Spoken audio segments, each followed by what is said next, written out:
me get up Twitch chat.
That really is the question.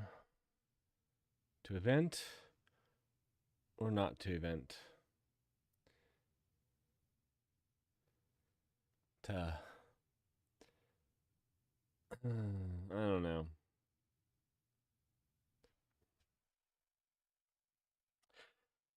I keep thinking. One second, be right back.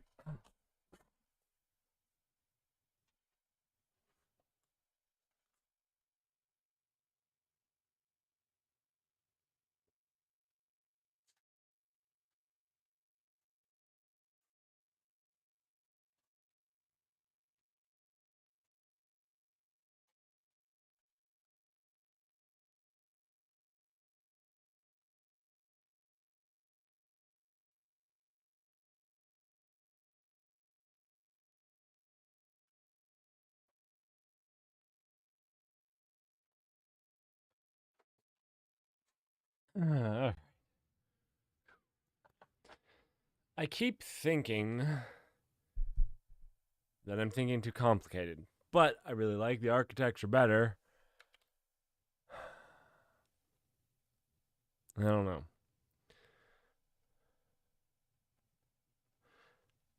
So in my mind here, I don't actually want to use Rust to do the front end UI stuff. It's not as mature. Because I don't want to do it that way, that means I have to get the alerts off of this Twitch backend. Okay, so then how do I do it? The only mainline thing would be Kafka. So then if I'm implementing Kafka to do something like that, why not just use Kafka?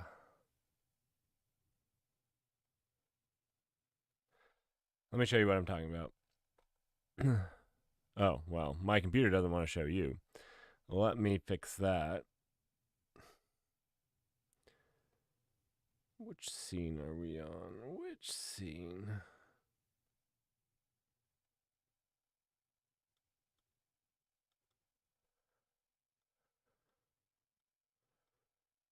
There we go. I don't know why it does that sometimes. Anyways.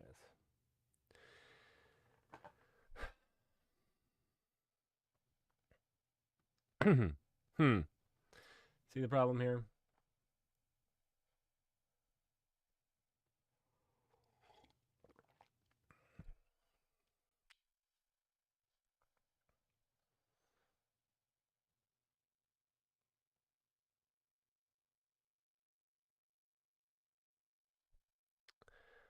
Let me clear this up. Old architecture right here. Just as one little nice application. New architecture, not quite so much. This would be the thing that we've been working on. This right there. And this would be a whole new thing that does the actual AI part.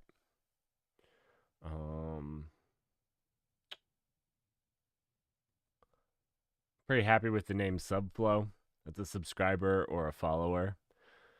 It's a Subflow. Anyways,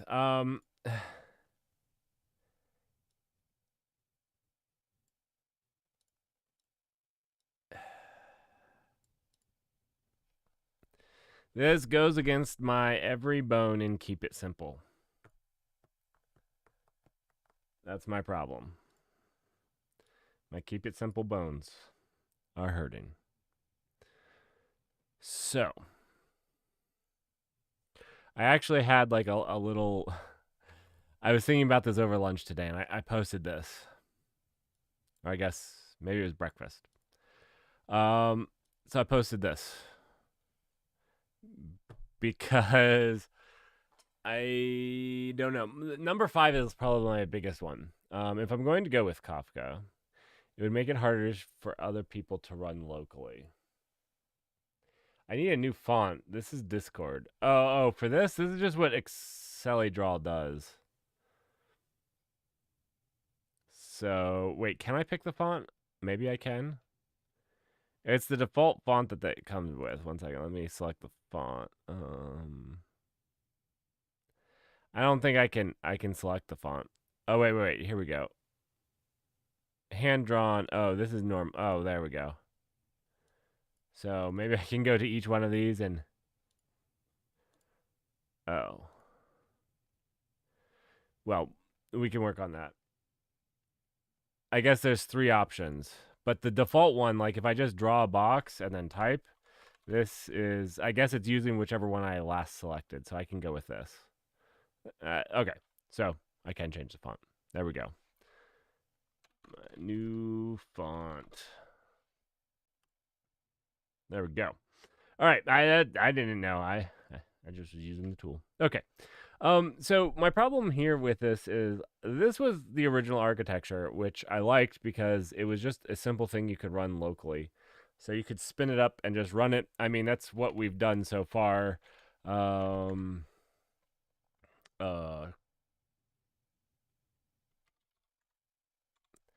So, you know, we should just cargo run it here.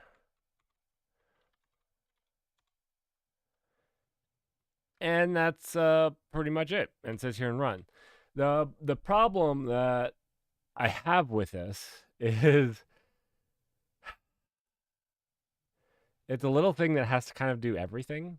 So it has to have a web UI, which has to be updated with events. It has to do the the AI stuff. And it's not that it couldn't all do this. One, I am doing this in Rust, and Rust doesn't have a bunch of good web UI frameworks. Not ones that I know. So maybe I could learn one eventually. So the way that I was thinking about it, and this is one that I've thought about a lot, was this. Basically, you have a Twitch consumer that consumes the Twitch, and these could scale if you needed them to. Just by the nature of how this was designed, you could add more Twitch consumers that follow very specific ones. So you could shard this across Twitch, because when you ask Twitch for the WebSocket, you tell it what you want to listen for. So you could break up what you're listening for. You know, this could be Twitch followers, and this could be Twitch subscribers, and this could be Twitch whatever. And then you can use Kafka to publish a topic and have an event that happens. And then you can have things that work on that event. This is like an enterprise way of doing it, and it felt really heavy-handed. But the problem is this kept getting messy. Like, I'm sure that we can do it. I'm not saying it's not. It's just messy. But then we can go back to my problem 5. If I go with Kafka, it would be harder for others to run locally, and I really wanted an event system that so if I go with an event system, I need to think of a way for people to run it locally that does not start with first install kind. Kind, if you don't know, is a Kubernetes thing. And I just don't know how to do that simply. So I need to think about this.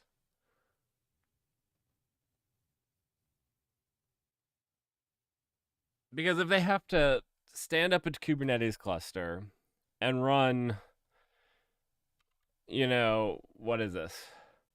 1, 2, 3 things with Kafka in it. That doesn't feel friendly. Doesn't feel like this right here. Oh, well, that failed because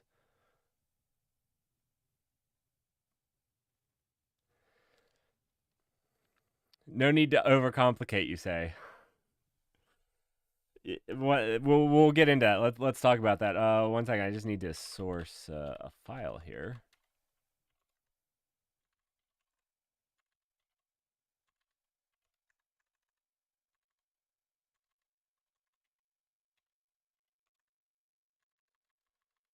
Wait. Why can't I source? It's called. What is it called? What did I call it? Oh, Chat GPT. There we go. There we go. Now this will work. So the problem we ran into yesterday or Tuesday that I was thinking about is this. Let's look at the code. This is not the code. Let's open the actual code. Oh, that's opened here. Let's put this on 2. You can go. You can just go away. Yep. Wait. Cancel. Save all. Sure. All right. So the thing that I was looking at with this, because it is simple, it's running right now, kind of nice, kind of simple, is how we're going to handle these things. And probably I am overcomplicating. So let's think this through. Right now we get something that comes in from Twitch. So Twitch sends us a thing.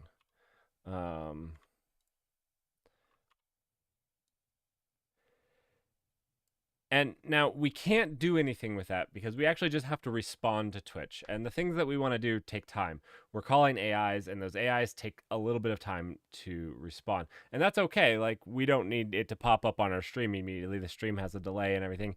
100% okay. But basically, this thing that consumes Twitch can't do it. So this needs to just reply.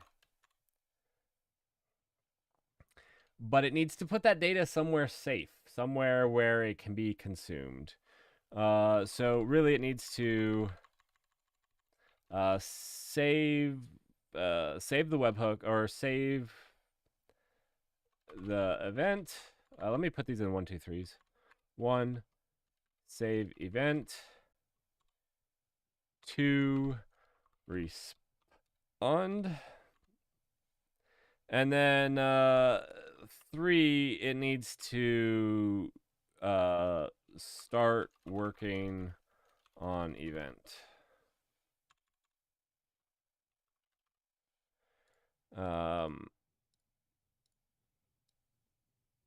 And I mean, obviously, when you save the event, we could just pass this to another thread.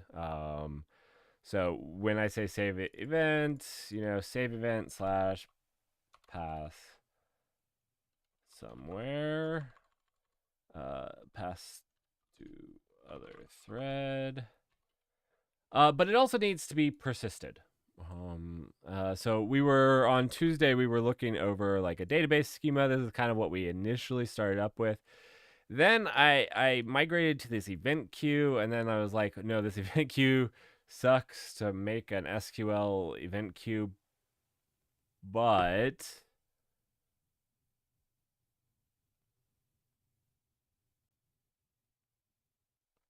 well, so that's exactly what I was doing. Writes it to the DB, kicks up another worker that is reading out of the DB and firing up requests. You're exactly going down the same path that I was going. So basically, these are the tables. Now, another thing that I have to, and I don't remember this, does SQLite lock per table or lock the entire database? I think it locks the entire database, which means these tables maybe should be separate databases. I'm not super worried about that right now. But in the future, maybe we make them separate databases, not tables. I mean, obviously, they'd be tables in separate databases. So just we keep different files because I think it locks the main file. So, Okay, so this is what I was going down the path on Tuesday. And to me, it was making it really messy. But so we have the ID, just an auto increment. We have an ID that's just an auto increment. We have the event type, the event data. This is just going to put the JSON data in here, and the timestamp of the event. We have to store the type. Like, is it a subscriber event? Is it a follower event? Is it a? They have a half dozen. Multiple read. Right. Okay. Multiple readers are fine, but it's the writing that locks the whole file. And that makes sense if you've watched my videos on making a database. That's the easy way to do it. Okay. But now also we need to actually understand if we've processed this. So really we need a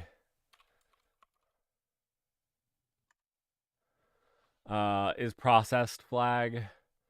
So when we read it, when we deal with it, we can mark it as process if it's really a good queue.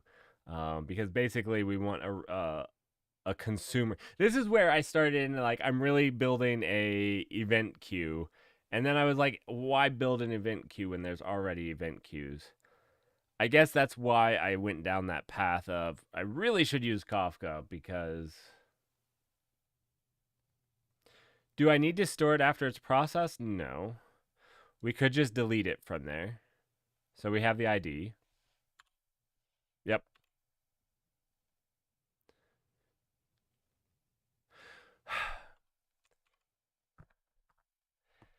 So no, we need to store it after it's processed. Because I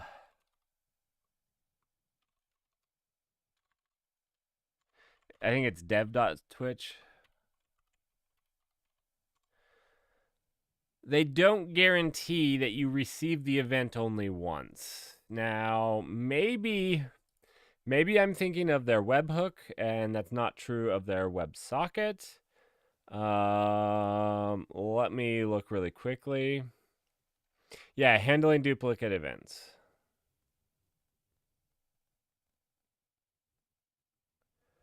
So I have to know this message ID field. I have to store it for a while. Because I had actually, Tuesday, I had actually gone down the same path where I didn't have this is processed. And that's why I was thinking I need these processed, because I need to know if I've actually processed it before. And actually, this ID probably should be the message ID. I should probably put that in as the ID field.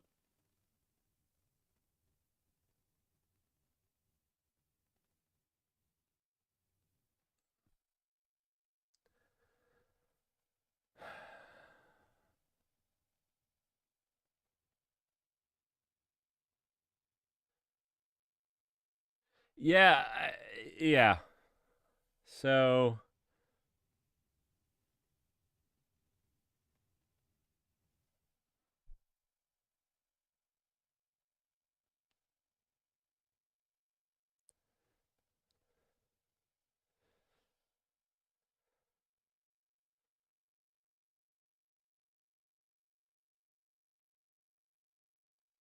now the thing I don't know here is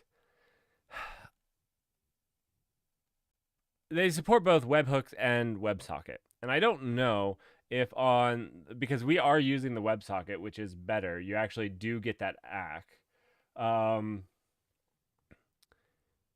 Or they can, and they do require an ACK. If they have the duplicate message, but they don't say whether this is only a webhook feature that they'll resend or a WebSocket one as well. So I have just been going with the idea that the WebSocket has the same thing, because generally if it's one or the other, they break it apart. So they break it out. So All right. And we have to play. Okay. So the other thing that we ran into was this keep alive message. Because that's why we're breaking it off into another thread, because we missed keep alive and ping messages, and then we have our notification messages. All right, so I guess we're good here then. Maybe local builds by default can use some sort of mock system for the back end. I don't like that idea. All right, so then we have the event queue. Then we have a consumer that I guess is just going to continuously pool this event queue for new events. This is what feels gross to me. Is it just means that we build a thread that just goes over this. I guess it's simple for people then to run themselves. It did just feel a little gross to me. Yeah.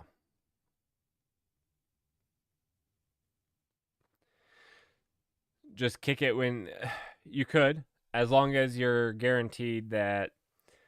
So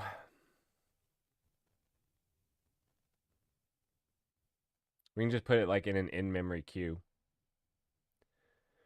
My only thought was, my only fear with that system was this.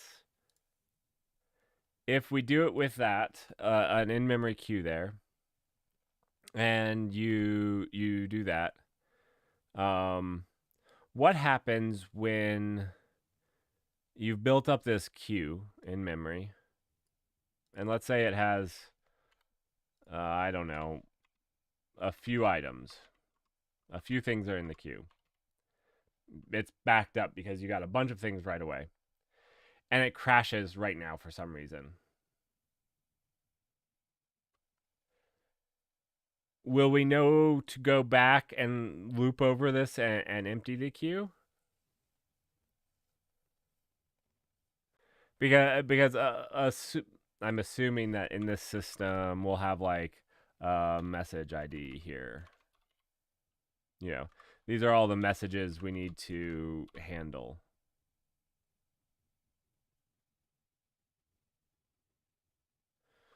Well, we can just build it on startup. Okay. All right, let's do that. Let's do that. I still like this, because we are building just a worse Kafka. But it will mean that we can keep it locally. Now, the very last thing that this doesn't fix, this doesn't solve, is the UI. I don't know how to do it into it, or in Rust. I don't know how to build an interactive UI for web. So to see it in Twitch, you have to use a web source and point it to a URL. So I have to have a URL that is going that this thing is going to be able to update with, like, usually how they do it right now is like there's a green screen behind the words and the picture or whatever you put up there.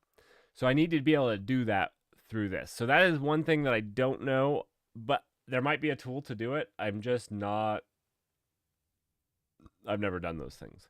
And it has to be reactive. So whatever this UI is, I was looking at some of them.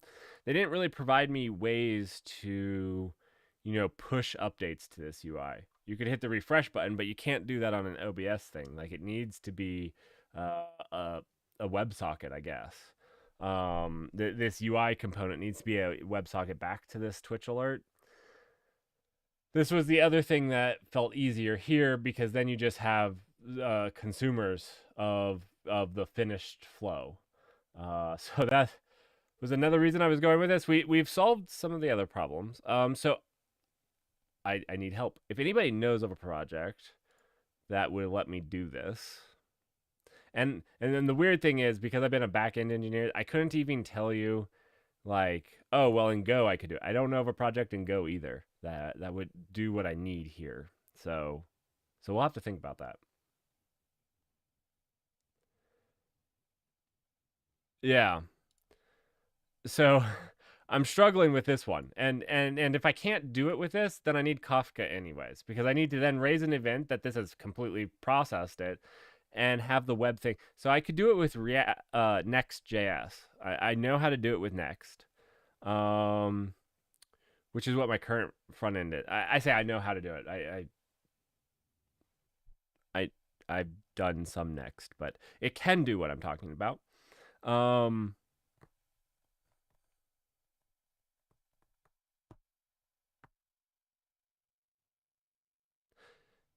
so yeah, that's the last piece of the puzzle. But we'll move forward while we think about that last piece of puzzle because we don't need to figure that out right now.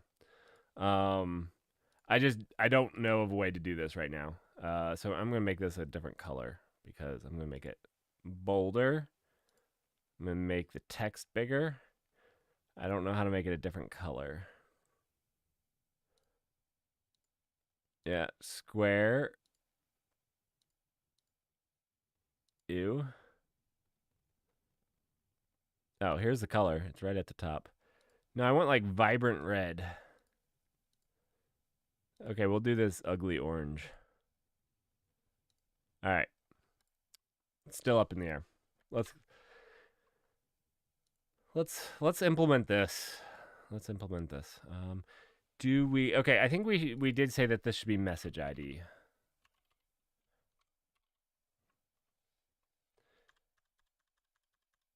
And instead of this, I'm going to actually. This is generally how we do it. It's just like the date. But I'm going to rename this to alerts.sql because it's not really a migration. This is the initial go.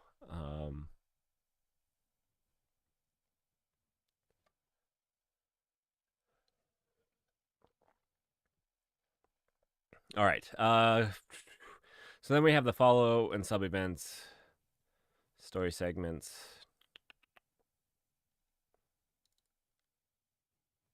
Oh man, we can't even break this into different databases, really. I guess the only thing I was thinking is the event queue could be a different database. The rest of these have relational data. Kind of sucks. All right. Let's create this database. We'll delete the old one that's there. Move that to trash. I need to keep this running just in case somebody follows. They'll get a nice little story.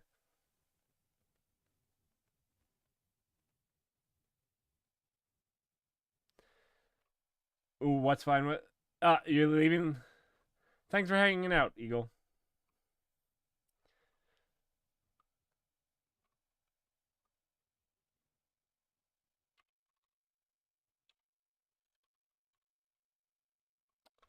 Oh, I forget the. Yeah, it's database create.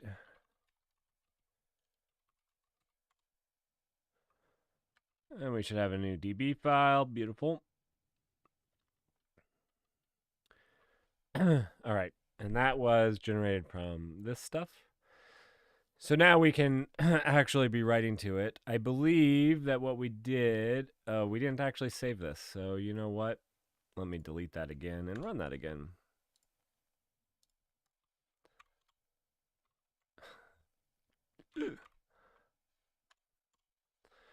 All right.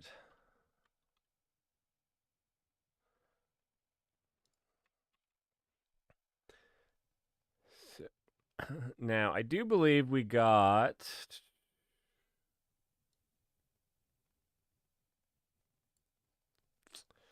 Did we get the DB? Yeah, the DB path.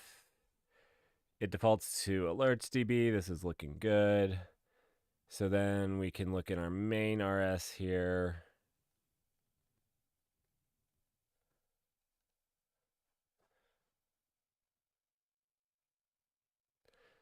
What's going on? Oh, okay, yeah. This is the setup. So we're going to run our migrations here, which is good.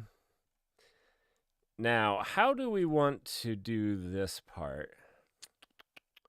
WebSocket client.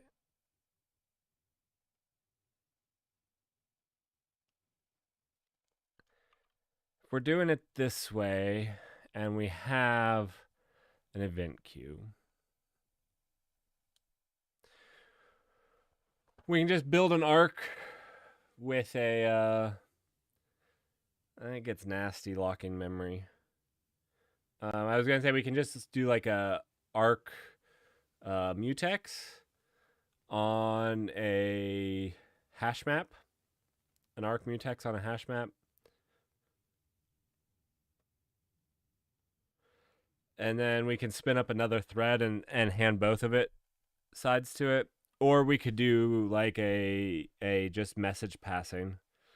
The message passing sounds better, more idiomatic Rust. So let's do that. Let's do that one.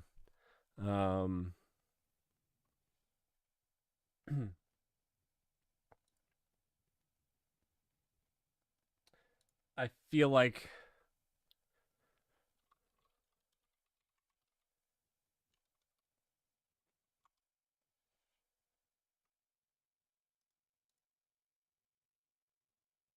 wait, nah, that's oh, okay, okay, sorry. I was just reading back through the chat. Um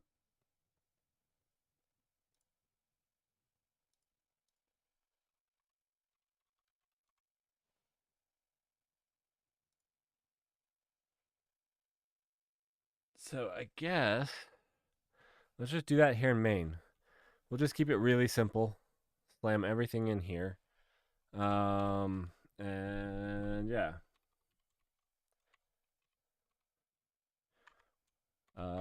We don't need the mutex. We need the what is it? The MPSC channel. There we go. Actually, I was going to go with just this. I'll use channel directly.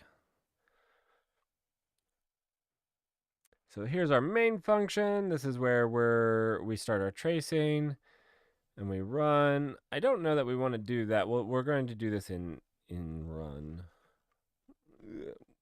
which is kind of a big function as it is. Beautiful. All right, so we need to do it before we start the WebSocket client because we need to pass the channel there. So now we can do let the I think it's TX is on the right. Yeah, there we go. TX is on the left side, so that's the sender. We have our receiver, and now our WebSocket client can be updated to be to take a sender TX here.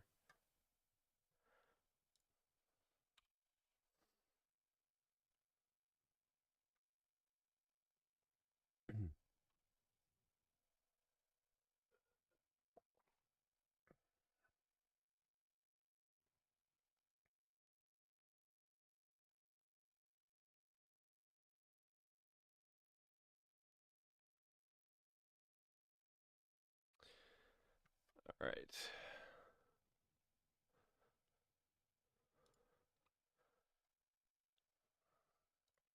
So we're just going to put TX here, put it on the end there, and that's a sender. So let's hit back up at WebSocket here, and let's have it. It's a pub.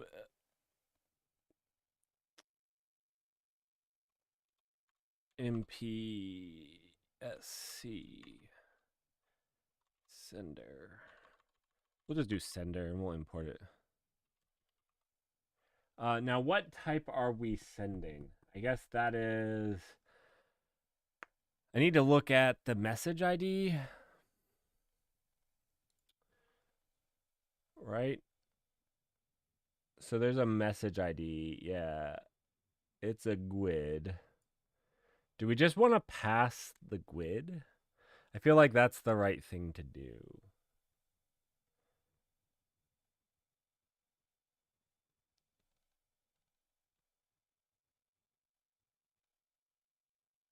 So let's just do that. Let's pass the GUID.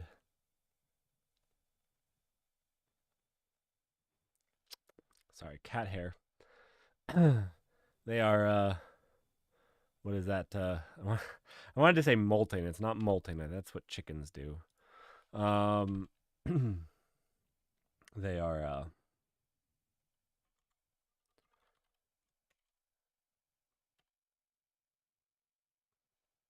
shedding because it's warm out. Spring. I did this wrong. Let's see. What are we doing?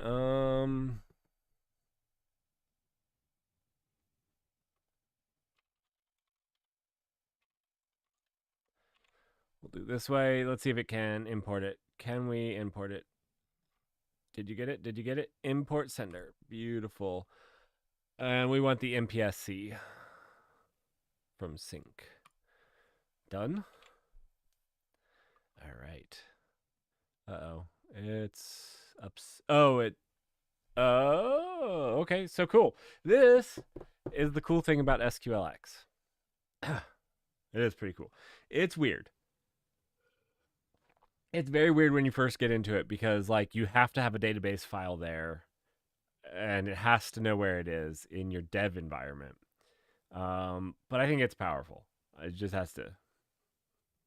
No such table. Into follow events. Did I get rid of follow events? Sub events, follow events. There's follow events.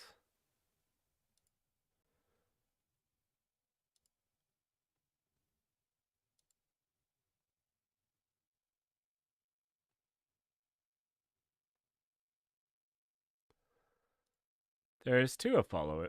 Did I spell them differently?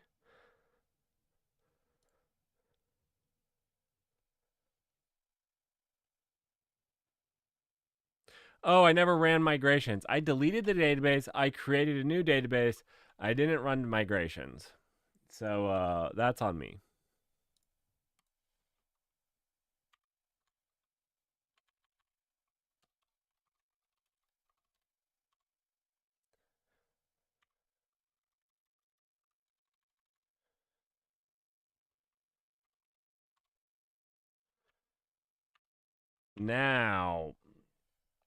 Now it should be less angry.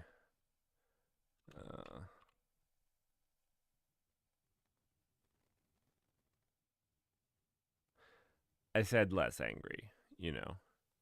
There's still opportunity for it to be angry.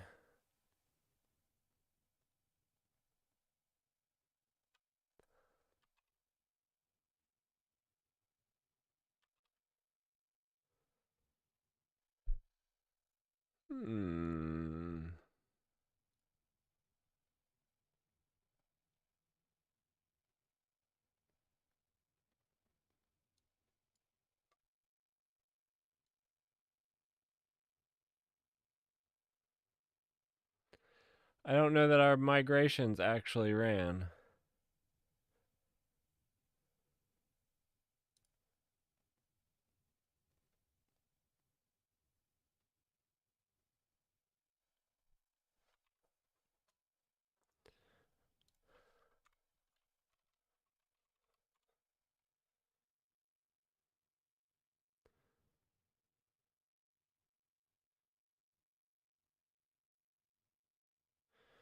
Default is the migrations, which is where I have it.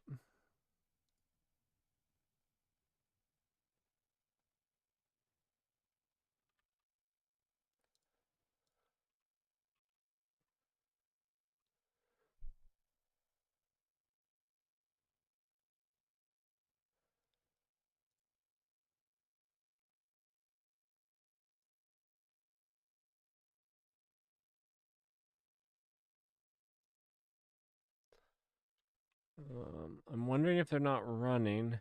I did remove the date from the name of them. I don't know. We can put in some date again. I don't know if SQLX really badly wants that. I don't know if that's the right number of digits.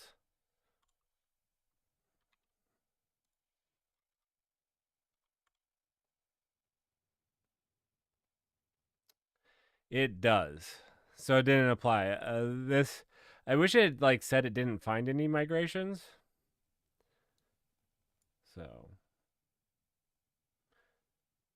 good good to know. Need to have the number. All right, let's see if this there we go. Good.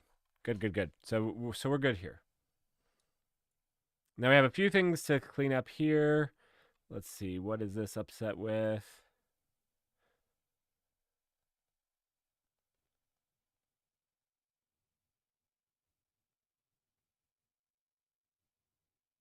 What did we call this? What did we call it? Send message. That's a terrible name. We'll have to come up with another name for it. We'll have to come up with another name for it. That is a absolute terrible name for it. All right, so now we can create our thread that's going to be the receiver for it. And basically, we're just going to store that in a hash map.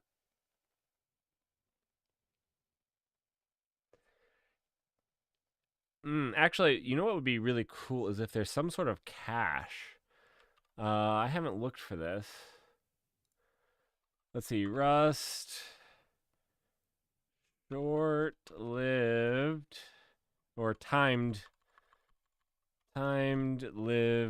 cache. So basically, per the docs here, we can ignore everything 10 minutes and older. So, like, if it's 10 minutes, older than 10 minutes, we don't need to worry about it. It's either a replayed message attack or, yeah, I don't know.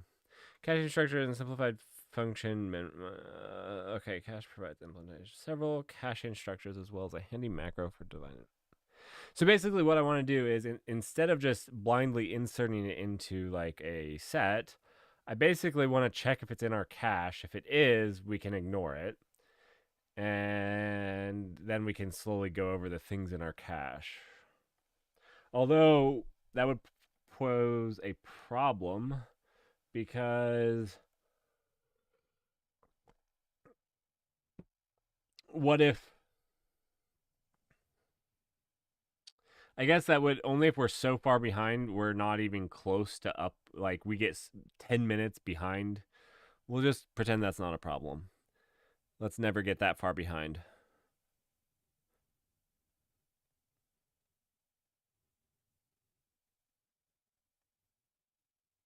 Wait. Memorize function defining using cache once, IO cache.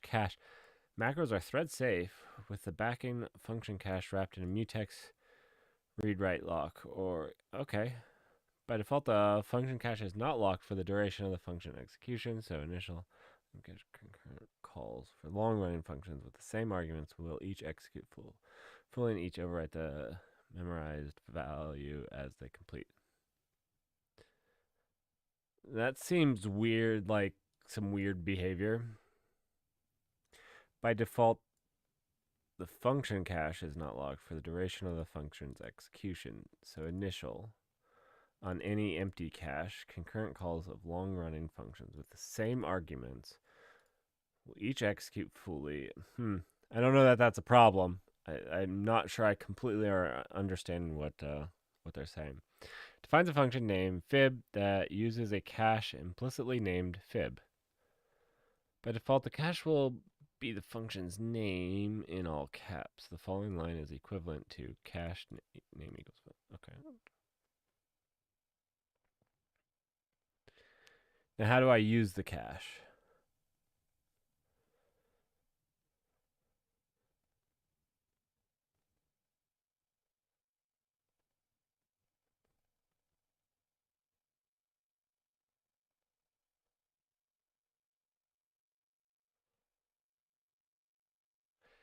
Maybe they have a little bit better docs on the repository.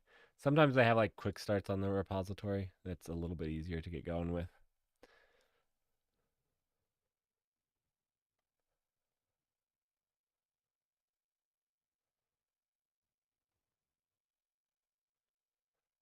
This might be what we want.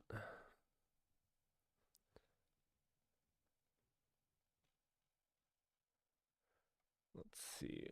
Don't take me back.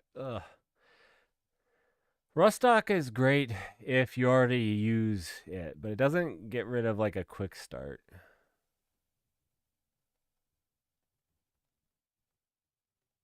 No one would cache it in Redis. Ooh.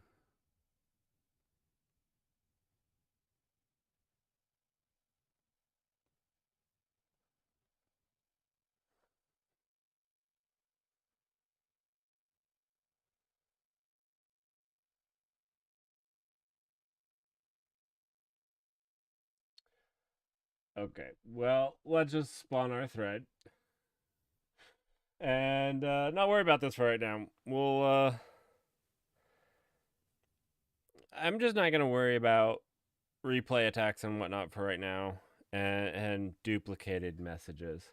I don't even know that WebSockets suffer from the duplicated messages, and it's only the webhook that I would think. I would think. I don't. I think that's what. Yeah. Anyways. So let's just do it this way. Let's do.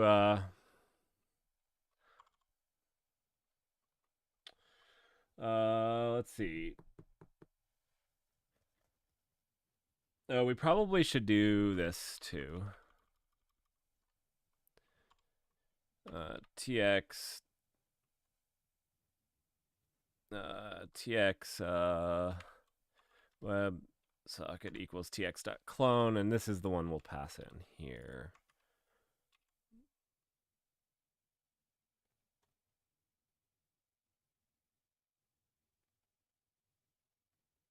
Why? Oh. All right. And then we're going to do thread. No, thread spawn move. There we go. I have no idea. What did you do? What did?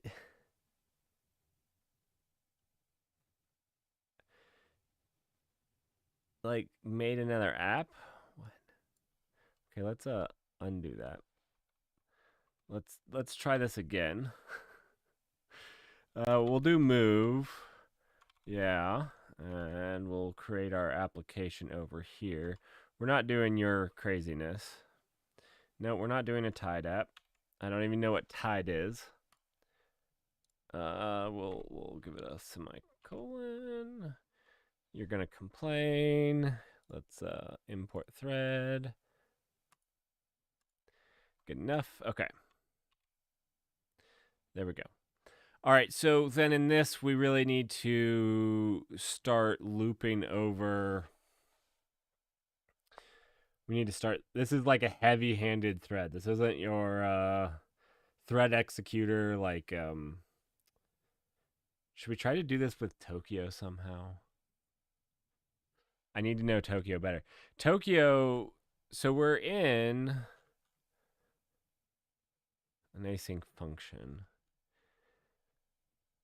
We're on Tokio main here.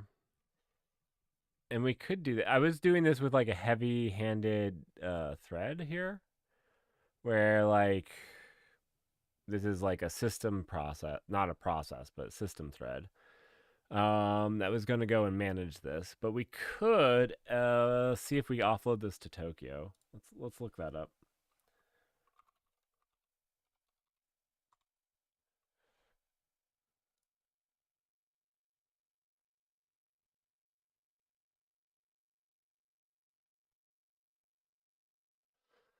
Let's see. Let's go to learn.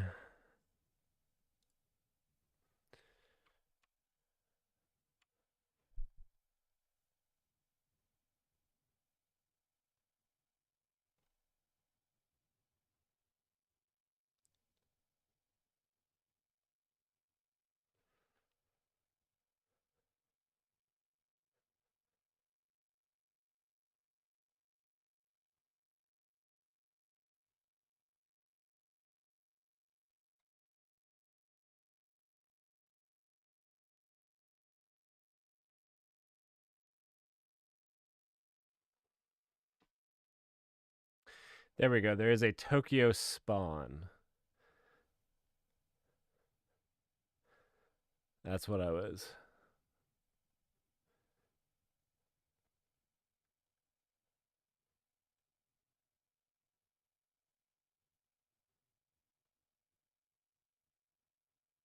I actually don't like this.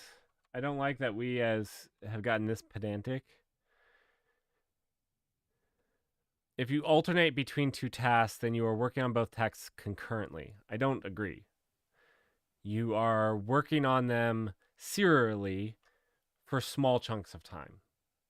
I just really disagree with this, and I hate that we've come to that's like the business standard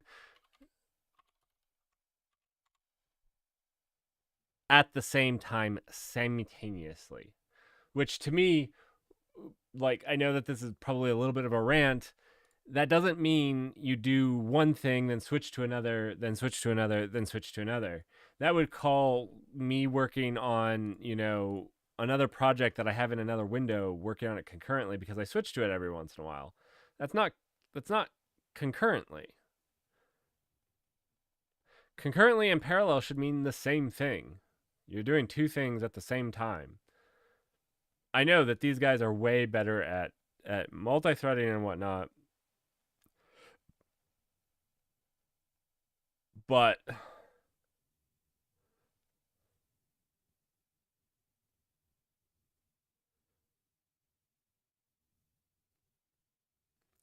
I don't believe that Tokyo can run many tasks concurrently on a single thread. A single thread can only work on one task at a time. That's just the problem. Now you can break those tasks into little bits and do little bits of each one of those things, and that's great. And that's like the base bones, like the base of web processing to let you handle many thousands of requests because a server doesn't have that many threads. And that's fantastic, but it's not concurrency, not in my opinion. I'm probably wrong because, again, the whole industry goes with this, but I disagree with the industry sometimes. So Tokyo Task is an asynchronous green thread. Now, this doesn't have to be true. I think that Tokyo also has.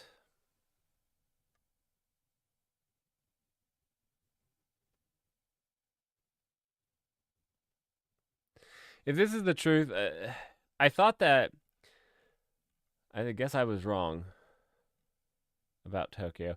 I thought that it could also work on a thread pool.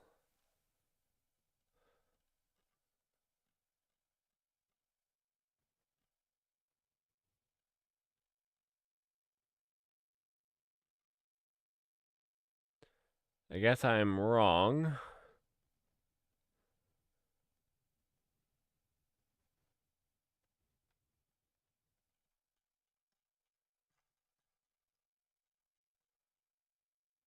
They have no search. They have no search.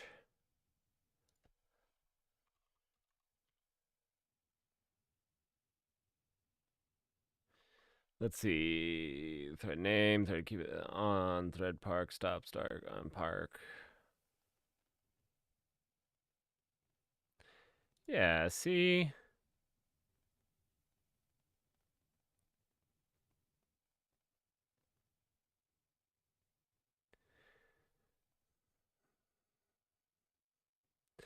The default value is the number of cores on the system.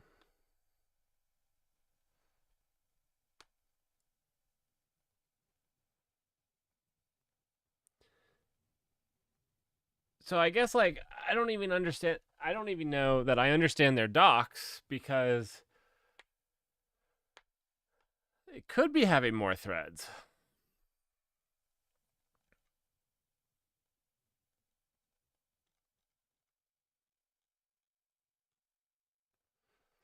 And it seems like by default, is the number of cores available to the system.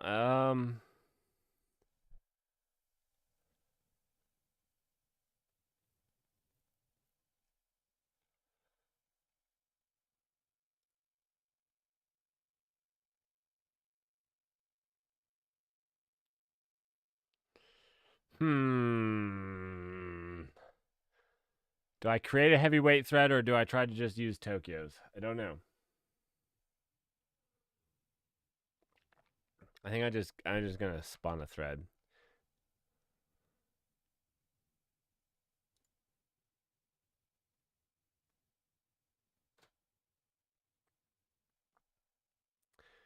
But see, I don't know. Maybe. Wait, why is this failing now?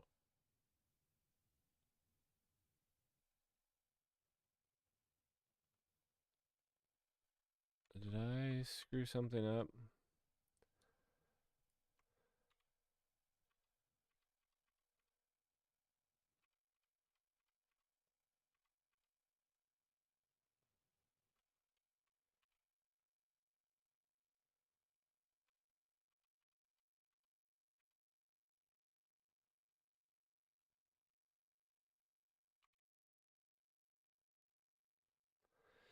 Required by a bound, introduced by this call, required because it appears within the type WebSocket client, required because it. 1 second. Okay. Oh. Okay, I see. I see what's happening here.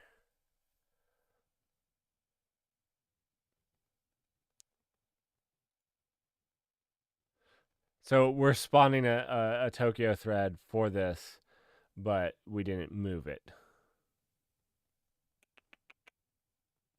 Okay. So it's because we added this here, which is causing this to. We'll fix that in a little bit. We'll fix that.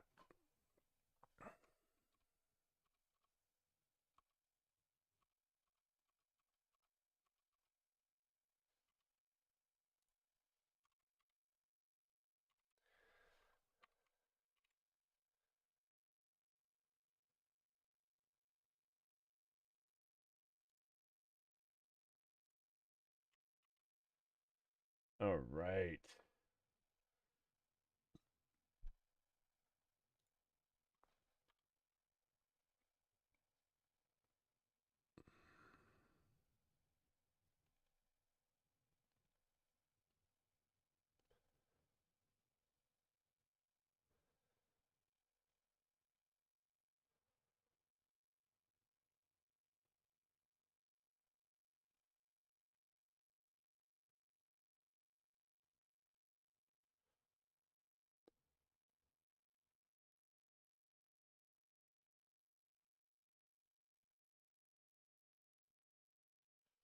Can we put move here? No. That's a no.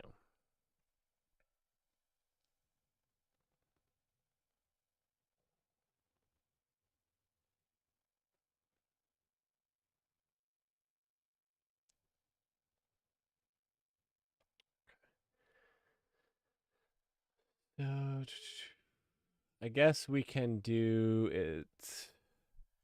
Actually, we could just do it the same way that this is done up here with this cleanup.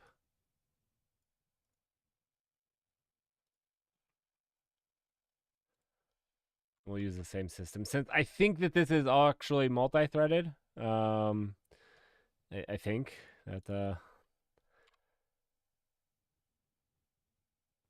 yeah, we'll see though. Now we need to move RX into here, and this is basically we'll call this what we'll call this not our message queue. What are we calling that? Event queue? Event queue? Yeah.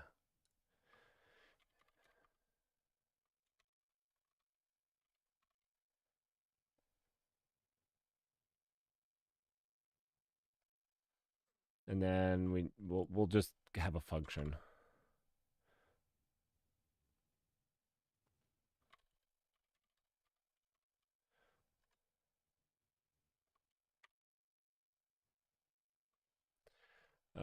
And we have a receiver string.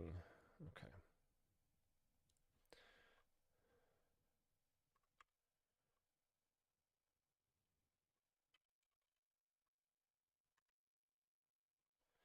Okay, close, but not really.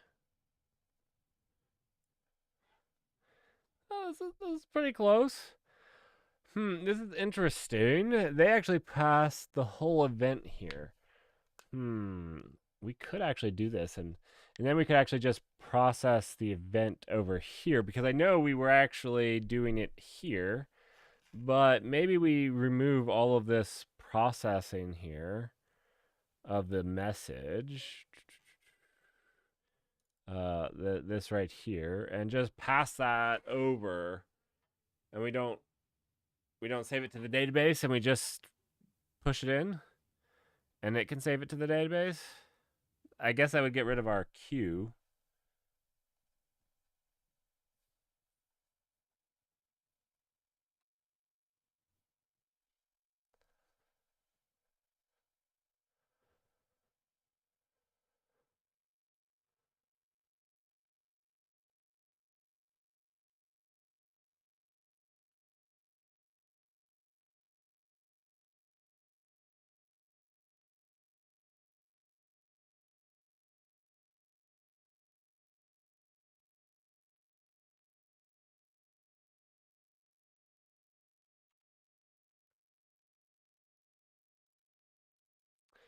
These are actually important.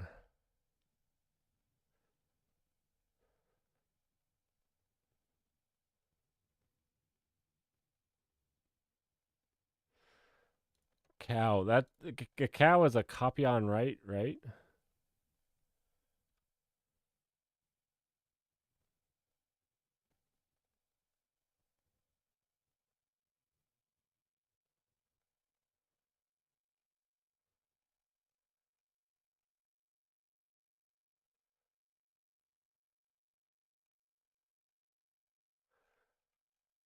Oh, clone on write. Sorry, I said copy, but yeah, it's just a smart pointer. Okay.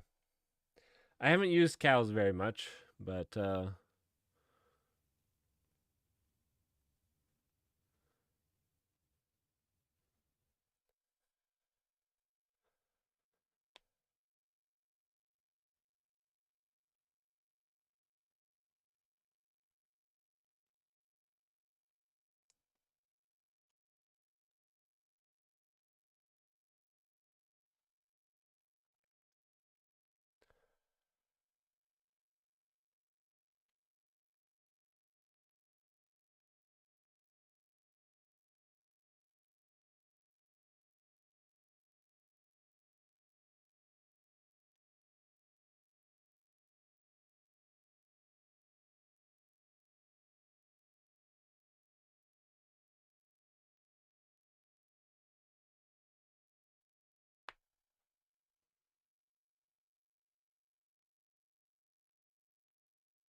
okay.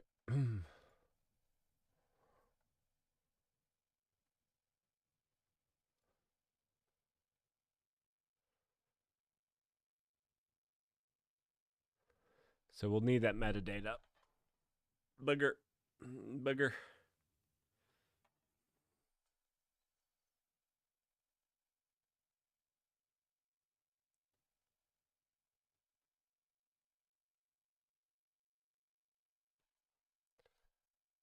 Hmm. So maybe the thing is then we pass the message? Just the whole thing? But we can't do that. We can't do that. Dang it, this is where Kafka would make this easier. So if we don't do that, we can't respond to the message. We have to respond to the message. Can we make this a message again? How easy is that?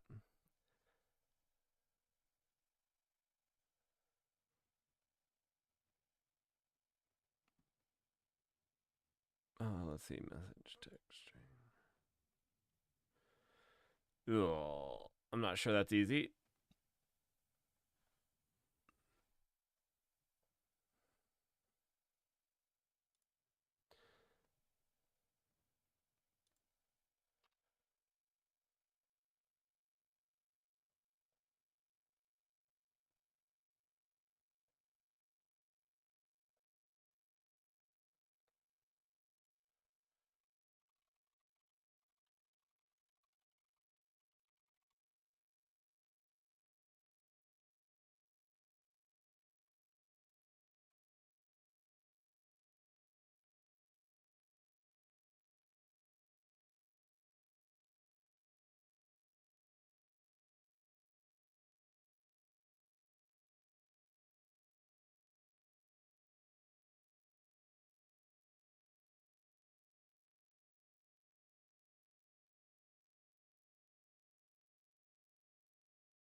Let's see.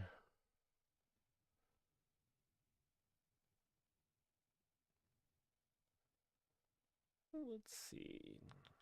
This is definitely garbage. I had originally thought this was going to be string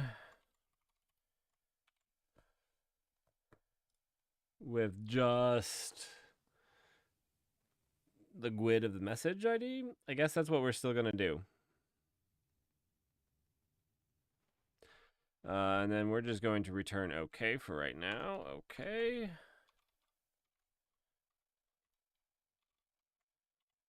That should make that happy. And we're back to just one error, which is almost perfect. So then here, we're going to split the two things apart, but we write both things. So let's see. Let's look if our database is holding true. So event queue, let's see. We have the message ID, which is in the metadata. Event type, which is in the event. You know what? I don't think we need the event type anymore. The message ID is the important thing. We can parse out the event type. Event data, event at. I think this will be convenient for like a join purpose. Oops. We might need to index on it. Does SQLite support secondary indexes, right? It has to. It has to, right? Does SQL...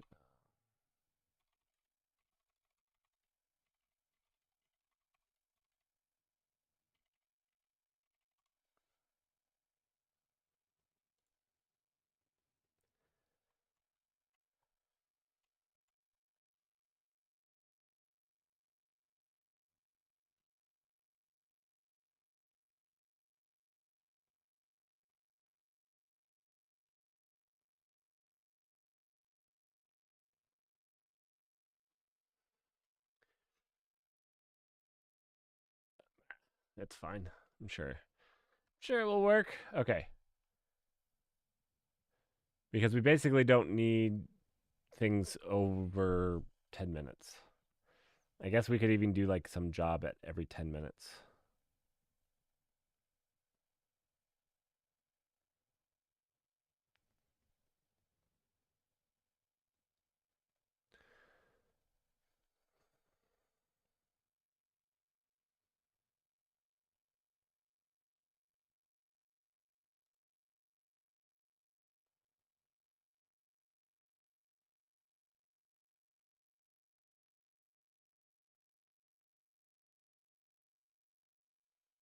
So then this, I'm going to leave this here just because we like it running.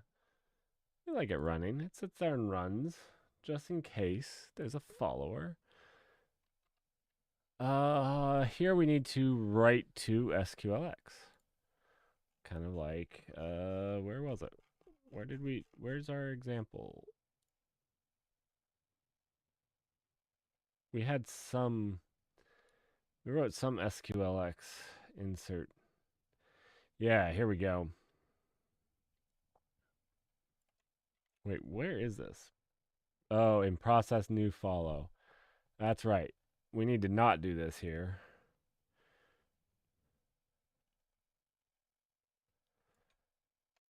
We're just going to get rid of that.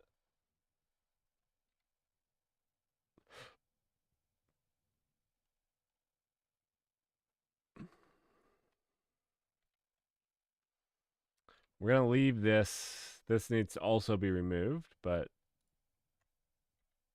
yeah, for right now. And really we don't need two.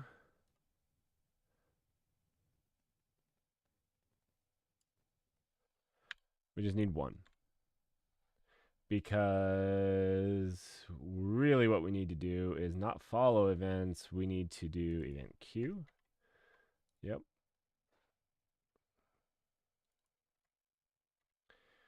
Insert into our event queue.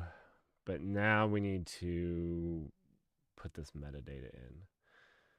So we have message ID. This is not it's not null. But we won't have auto increment because we'll actually handle it.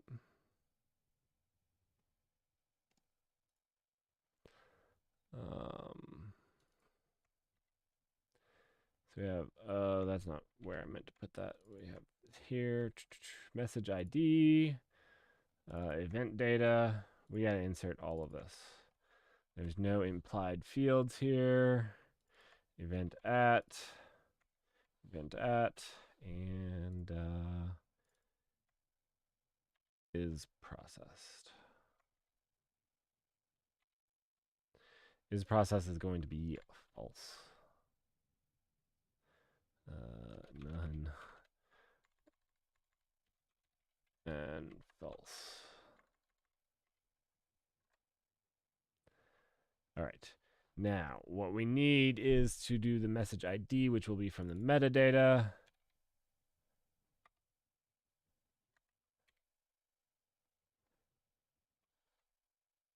Oh, come on.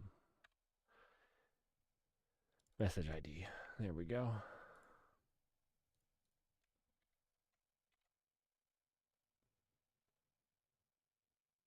Two values for 4 columns. I'm working on it. Okay. The next thing is event data. Event data will be this data. It's, yeah, data.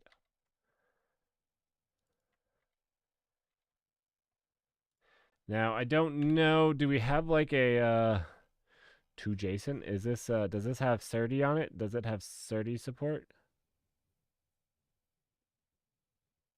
Serialize and deserialize. But I want to serialize it now. Actually, so up here is when they parse it.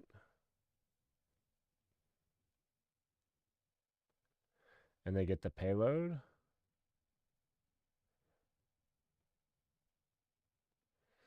But it was just the JSON before that.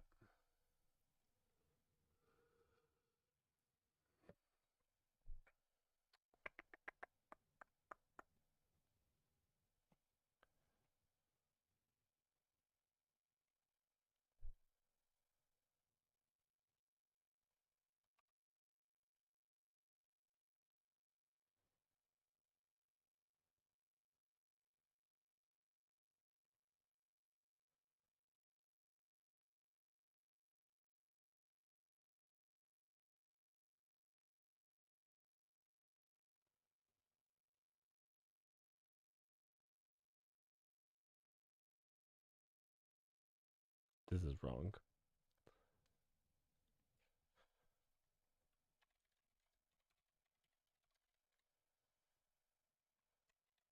Oh no, just we are listening. That's much better. Much more intimidating.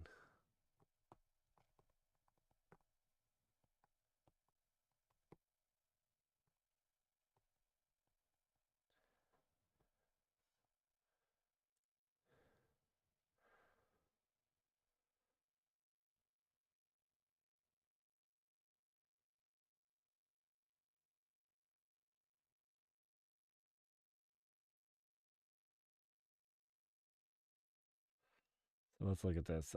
Request body B. B has to be a Helix request body. So that means this must implement Helix request body.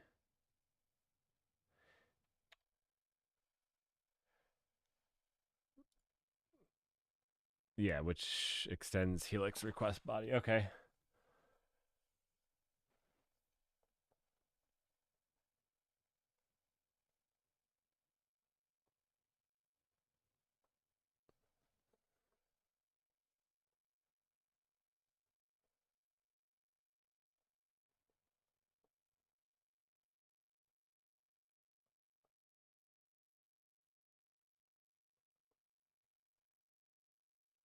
Hmm.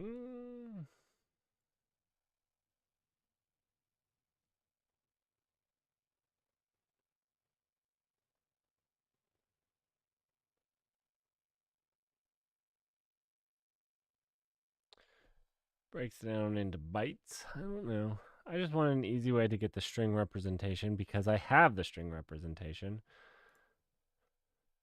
in the function prior to this. So, okay, this is what kind of sucks. I have the string here. And I could also just pass the string. Maybe that's what we need to do. Maybe this seems dirty, but like, let's just do like payload.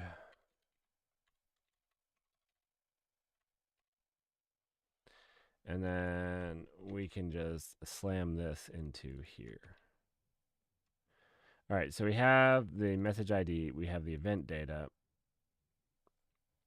Event at comes from metadata dot tell me when, please. Message timestamp is when. Metadata dot message timestamp to string. I believe we need a to string over here too. To string. Into would also work. Okay, let's see. What is it complaining about? Error returned from database code 1. 2 values for 4 columns.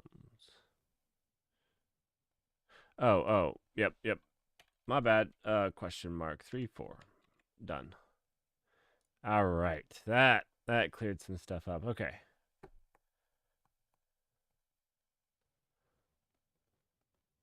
Temporary value dropped while borrowed, considering you let binding. Okay, yep, we can fix this.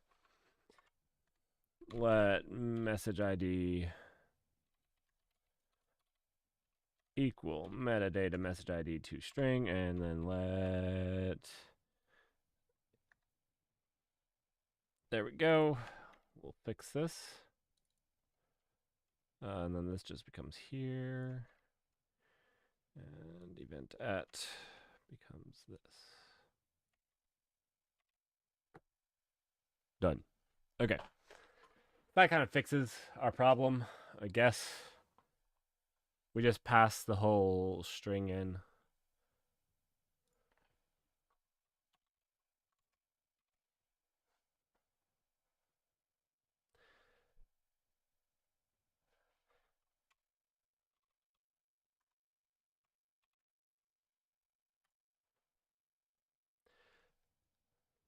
We'll clone it for now. We might actually just be able to pass it as a stir. I haven't thought about the lifetime considerations of this, but we might be able to do this and be fine.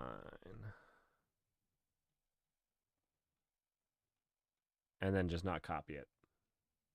That would be much better. I should have done that from the beginning. Okay. There we go. Now we have something posting into the queue. Now we can work on maybe Saturday purging the queue.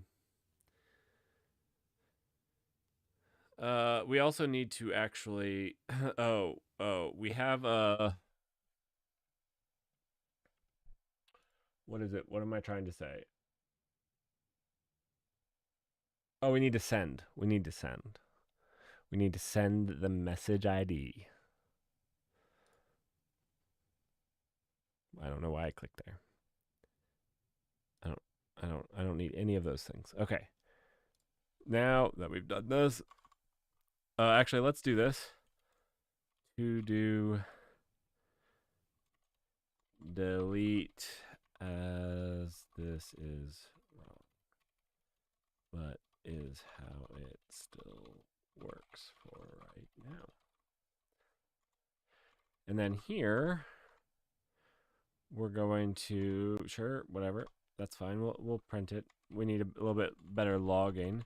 We need self dot send message send.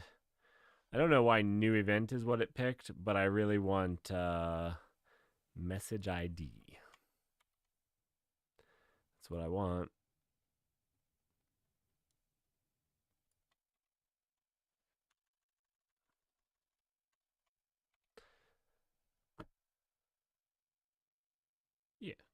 Okay. Okay, dokie. Now, our other thread that doesn't do anything right now should be able to read that message and query the queue.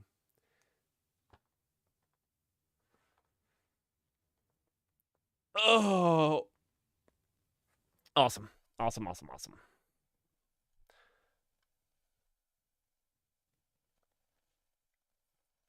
Okay. So I'm done for tonight. Yeah, I'm done for tonight. I will see you guys Saturday.